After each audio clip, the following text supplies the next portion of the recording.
Hello everyone. Myself doctor Mukundar. और आज मैं आया हूँ एक नए टॉपिक के साथ। लास्ट टाइम हमने बात की थी हेडेक के बारे में, जिसमें हमने हेडेक के कई कॉजेज के बारे में जाना था। हेडेक क्यों होता है, जिसमें मोस्ट कॉमन कॉज हमने देखे थे टेंशन, माइग्रेन। और हेडेक का एक और कॉमन कॉज होता है जो होता है हाइपरटेंशन। जी हाँ, हाइपरटेंशन। काफी लोग आप किसी भी डॉक्टर के पास जाएंगे तो वो आपका बीपी चेक करता है, आपका शुगर चेक करता है। तो बीपी क्यों चेक किया जाता है और ये कितना कॉमन है? और कई लोगों में ये होता है कि उनका बीपी आता है 140/90 और वो कहते हैं नॉर्मल है, ये तो हम सभी का रहता है। लेकिन उनको मैं बताना चाहूंगा कि ये जो बढ़ा हुआ बीपी है ये क्या कर सकता है, और हम कब बीपी बढ़ा हुआ मानेंगे, और हम इसमें जानेंगे कि बीपी को कैसे कंट्रोल किया जा सकता है। सबसे पहले मैं आपको बताना चाहूंगा कि एक नॉर्मल बीपी क्या होता है, क्योंकि कई पेशेंट आते हैं और उनका ये सवाल होता है कि नॉर्मल बीपी कितना होता है। तो नॉर्मल बीपी के बारे में बताने से पहले मैं आपको बता दूं कि ये एक रेंज होती है। बीपी का आपने देखा होगा कि बीपी हम दो लेते हैं। हम जैसे बीपी लेंगे तो हम लिखते हैं कि इसका बीपी 100/70 है या 100/60 है। तो इस तरीके से हम बीपी लिखते हैं। ये जो ऊपर वाली रेंज होती है ना, इसको हम बोलते हैं सिस्टोलिक ब्लड प्रेशर। और इसकी जो नॉर्मल रेंज होती है वो 100 to 120 mmHg होती है। mmHg, इसके अंदर हम इस बीपी को नापते हैं। और जो डायस्टोलिक रेंज होती है वो 70 to 80 mm ऑफ एच ये होती है। तो अगर किसी का बीपी 110 आ रहा है और 72 आ रहा है तो वो नॉर्मल रेंज आता है। 115/75 है, 76 है, यानी कि 100 to 120 नॉर्मल रेंज होती है। नॉर्मल रेंज जानने के बाद मैं आपको बताना चाहूंगा कि हमें बीपी को लेके इतना सीरियस क्यों होना चाहिए, क्योंकि कई मेडिकल एग्जामिनेशन होते हैं तो उसमें बीपी काफी देखा जाता है। बीपी को एक कॉमन चेक किया जाता है, और इससे हमें क्यों चेक किया जाता है, और बीपी अगर आपका ज्यादा हो तो उससे क्या हो सकता है, इसके बारे में मैं थोड़ा थोड़ा आपको बताना चाहूंगा। देखिए, बीपी बीपी का क्या रोल होता है और बीपी कैसे होता है कि हमारे जो हार्ट होता है, हार्ट से ब्लड जो होता है वो बॉडी के डिफरेंट डिफरेंट पार्ट में भेजा जाता है हमारे हार्ट के अंदर। अब यही हार्ट क्या होता है कि हार्ट कॉन्ट्रेक्शन करता है, जिसकी वजह से ब्लड जो होता है वो हमारे वेसल्स में होता है। इसकी वजह से ब्लड के द्वारा जो वेसल्स पे बाहर की ओर दबाव लगता है उसे प्रेशर बोलते हैं। इसी को हम नापते हैं, यही ब्लड प्रेशर होता है। लेकिन अगर यही ब्लड प्रेशर अगर बढ़ जाता है तो हमारी जो छोटी छोटी वेसल्स होते हैं हमारी बॉडी में, चूंकि वेसल्स होती हैं, अब ये वेसल्स नॉर्मल जहां वेन बह रहा है तो वो वेसल्स क्या होती है, वो वेसल्स रप्चर हो सकते हैं। और अगर वो रप्चर हो जाएंगी तो उसकी वजह से समस्याएं उत्पन्न होती हैं, जिसमें मोस्ट कॉमन जो हमें देखने को मिलता है वो होता है स्ट्रोक। हमारे ब्रेन हमारे जो ब्रेन होते हैं ना, ब्रेन के अंदर कई सारे वेसल्स होते हैं। उनके बारे में आपको नहीं बताना चाहूंगा। आप इतना इतना समझ लीजिए कि ब्रेन के अंदर वेसल्स हैं, अगर वो रप्चर हो गई तो स्ट्रोक हो सकता है।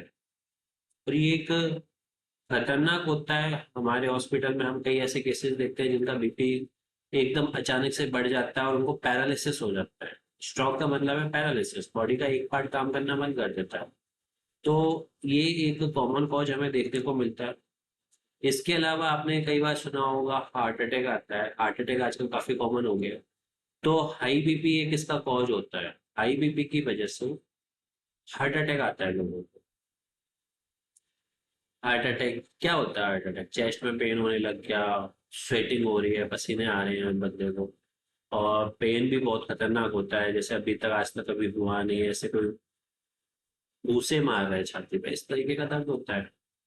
इसके अलावा कई बार क्या होता है, जो प्रेग्नेंट लेडीज होती है उनका भी अगर बीपी बढ़ा हुआ हो तो उनको प्रेगनेंसी में इश्यू आते हैं। इसलिए प्रेगनेंसी के अंदर भी कभी भी डॉक्टर जाता है, चेक करता है आपका बीपी कितना है, तो ये भी हमें देखना होता है। इसके अलावा आंखों में भी प्रॉब्लम होने लगती है, क्योंकि हमारी जो वेसल्स है वो सभी जगह है। और अगर गलती से ये वेसल्स जिनमें खून बहता है अगर ये फट जाए तो उस एरिया को ब्लड सप्लाई नहीं होगी, तो उससे हमारी बॉडी में इफेक्ट आता है। वो पार्ट काम करना बंद कर देता है, जिसकी वजह से कई लोगों की आंखें भी चली जाती है, विजन लॉस हो जाता है। इसके अलावा किडनी पर भी इफेक्ट आता है। ये हमने जाना कि आखिर आपका बीपी कंट्रोल रहना क्यों जरूरी है। मैं आपको बता दूं कि ये काफी केसेस हम देख रहे हैं और ऐसा काफी लोगों में देखने को मिलता है। हमारे रेलवे के अंदर जो लोको पायलट्स हैं उनका तो ये कॉमन है कि सर हमारा बीपी तो 140-50 से रहता ही है रोज।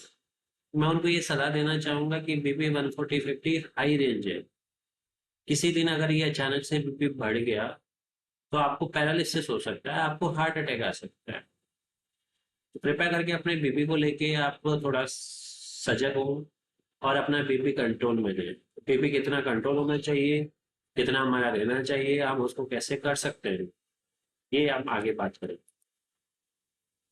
देखिए, अगर किसी का बीपी बढ़ा हुआ होगा तो पता नहीं चलता, क्योंकि बीपी के जो पेशेंट होते हैं, क्योंकि बीपी धीरे धीरे बढ़ता है तो उसका हमारी बॉडी पे कोई इफेक्ट नहीं आता है, हमें नहीं पता चलता। लेकिन कुछ लोगों में क्या होता है, उनको हेडेक होता है, सिर दर्द। तो सिर दर्द में क्या होता है, अचानक से सिर भारी भारी होने लगता है उनका। तो उस समय वो एक बीपी चेक कर सकते हैं, क्योंकि हो सकता है कि उनके बीपी की शिकायत रहती हो, इसलिए उनका सिर में दर्द हो रहा हो। कभी जब भी आप देखते हैं कि यहाँ नस फूली हुई है, फील होने लगती है आपको कि नस बढ़ गई है, आप फील कर पाते हैं, तो हो सकता है ये आपका बीपी बढ़ा हुआ है, इस वजह से एक कॉल। कई बार बीपी बढ़ने की वजह से बहुत ज्यादा बीपी बढ़ जाता है तो नाक से खून आने लगता है, वॉमिटिंग होने लगती है, क्योंकि चेस्ट पेन होता है जैसा हार्ट अटैक में होता है। और कई बार पैरालिसिस भी हो जाता है, इसलिए बीपी का कंट्रोल होना बहुत जरूरी है। मैं यही कहूंगा कि आप अपने बीपी को कंट्रोल रखने में थोड़ा फोकस करें। जो लोग ये सोचते हैं कि 140-90 बीपी है, इससे ऊपर है, नॉर्मल है, मेरा तो इतना रहता है, मैं रात भर काम करता हूँ, हमारा इतना है, तो मैं उनको सलाह देना चाहूँगा कोशिश करें कि वो कम रहे और उसको नज़रअंदाज ना करें। नहीं, किसी दिन ये आपको पैरालिसिस करा सकता है। आप कहेंगे हमें तो कुछ हुआ नहीं, लेकिन वो कब हो जाए किसी को नहीं पता। ये वीडियो मैं इसीलिए बना रहा हूँ जिससे आपको थोड़ा बीपी के बारे में थोड़ी सजगता हो। अब देखिए, हाइपरटेंशन हम कब बोलेंगे। देखिए, बीपी जो हमने पढ़ा था, बताया था मैंने जैसे आपको कि 100-120 वाला बीपी नॉर्मल रेंज होती है, सिस्टोलिक जिसको बोलते हैं।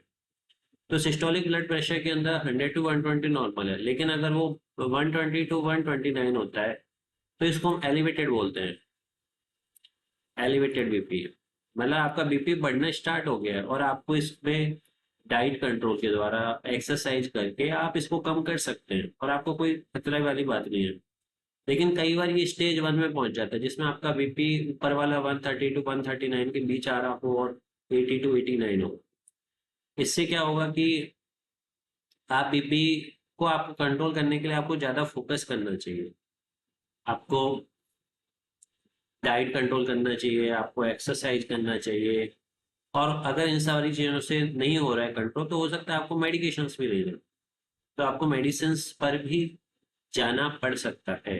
तो आपको उसका भी थोड़ा ध्यान रखना है। और 140-90 तो ये तो ऐसी स्टेज आ जाती है ना जिसमें तो आपका बिना मेडिसिन के कंट्रोल हो ही नहीं सकता है। ऐसा देखा गया है कि बहुत कम ही, रेयर ही होता है कि नहीं होता है, बिना मेडिसिन के आप कंट्रोल नहीं कर पाते। अगर आपका बीपी 140/90 से ज़्यादा आ रहा है तो डॉक्टर से कंसल्ट करें, मेडिसिन लें। मैं यही कहना चाहिए। और एक खतरनाक स्थिति होती है जिसको मेडिकल इमरजेंसी बोलते हैं। अगर किसी का बीपी 180/120 से ज़्यादा आ रहा हो तो ये एक मेडिकल इमरजेंसी है, तुरंत अपने डॉक्टर से संपर्क करें, क्योंकि ये वही स्टेज होती है जब आपको स्ट्रोक, पैरालिसिस, हार्ट अटैक जैसी जो बीमारियां होती हैं उनके होने के चांसेस होते हैं। नेक्स्ट हम बात करेंगे कि किस बीपी को कैसे कंट्रोल किया जाए। बीपी को कंट्रोल करने के लिए देखो, एक तरीका होता है डाइट कंट्रोल करना, दूसरा होता है एक्सरसाइज और तीसरा होता है मेडिकेशंस। तो इस स्टेज में हम आगे बढ़ेंगे तो सबसे पहले मैं आपको बताना चाहूंगा हमें क्या खाना चाहिए और क्या हमें नहीं खाना चाहिए। तो देखिए, सबसे फर्स्ट स्टेप होता है कि आपको अपने खाने में जो सोडियम का अमाउंट है उसको कम करना है। अब वो कहेंगे कि सोडियम हमें कहाँ से मिलता है। जो हम नमक यूज करते हैं, साल्ट जो लेते हैं हम, वो उसमें क्या होता है, NaCl, सोडियम ही होता है। तो आपको अपने खाने के अंदर सोडियम के अमाउंट को कम करना है। आपको एक डाटा कहता है कि आपको पर डे 2.5 मिलीग्राम से सोडियम कम खाना चाहिए, लेकिन ये नॉर्मल लाइफ में पॉसिबल नहीं होता कि उसको हम नापें कैसे। तो मैं यही कहूंगा कि आप जितना कम कर सकते हैं उतना नमक को कम कीजिए, जिससे आपको बीपी होने के, हाइपरटेंशन होने के जो चांसेस हैं वो थोड़ा कम हो। दूसरा, हम कर सकते हैं फैट अमाउंट कम करके। जो हम सैचुरेटेड और ट्रांस फैट खाते हैं, ये भी आपको इसको भी थोड़ा कम करने की मैं सलाह दूंगा। ऐसा क्यों? दरअसल ये होता क्या है ना, इस तरीके से हमारी ये वेसल्स होती हैं, और ये जो फैट होता है ना कुछ इस तरीके का होता है, और ये फैट इनमें जमा हो जाएगा आपकी ब्लड वेसल्स के अंतर्गत। और जब ये ब्लड वेसल्स में जमा हो जाएगा ना, तो यहाँ से जो ब्लड जा रहा होता है, तो उसके लिए रास्ता थोड़ा जाम हो जाएगा। तो ये जो हमारी जो बॉडी का जो ये वेसल्स होते हैं उन पर प्रभाव डालेगा, असर डालेगा। तो मैं यही सलाह दूंगा कि आप फैटी जो चीजें होती हैं उनको खाना कम कर दें।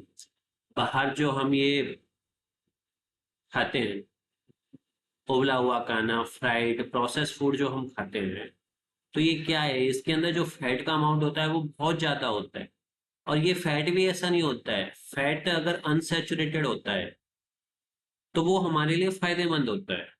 लेकिन जो बाहर प्रोसेस फूड हम खाते हैं उसके अंदर होता है सैचुरेटेड फैट और ट्रांस फैट। इसकी वजह से हमारी जो बॉडी के अंदर ब्लड वेसल्स हैं उनमें क्लॉट जमेगा, और ये जो रास्ता होता है आगे उनको जाने के लिए, ब्लड के लिए, वो रुकेगा। तो ये आपके लिए दिक्कत कॉज करेगा और आपको हाइपरटेंशन, बीपी के मरीज हो जाएंगे आप। तो बाहर का खाना थोड़ा कम कीजिए। साथ में जो शुगरी ड्रिंक आती है, कोका कोला, कोका कोला हो गई आपकी, और भी आती है, मुझे नाम अभी याद नहीं आ रहे हैं।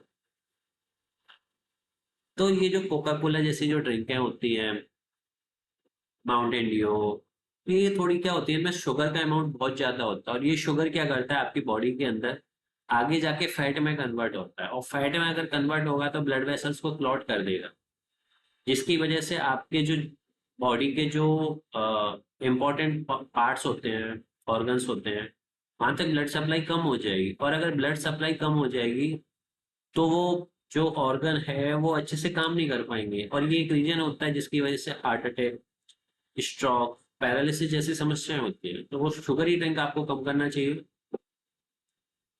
आपको फ्रूट्स, वेजिटेबल्स, ये बहुत फायदेमंद होते हैं। इनका आपको डेली लाइफ में आपको इनको ऐड करना चाहिए। आपको डेली फ्रूट्स खाने चाहिए, वेजिटेबल्स खाने चाहिए। होल ग्रेन, होल ग्रेन बोलने से जो मिक्स आटा आता है जिसमें आपके बाजरा, राई, ज्वार, इन सबको मिक्स करके जो आटा बनता है वो आपको लेना चाहिए। डेयरी प्रोडक्ट में जो फैट कम वाले डेयरी प्रोडक्ट होते हैं वो आपको लेने चाहिए। साथ में आप पोटेशियम इंटेक कर सकते हैं। तो ये सब चीजें करके आप थोड़ा आपके ब्लड प्रेशर को थोड़ा कम कर सकते हैं।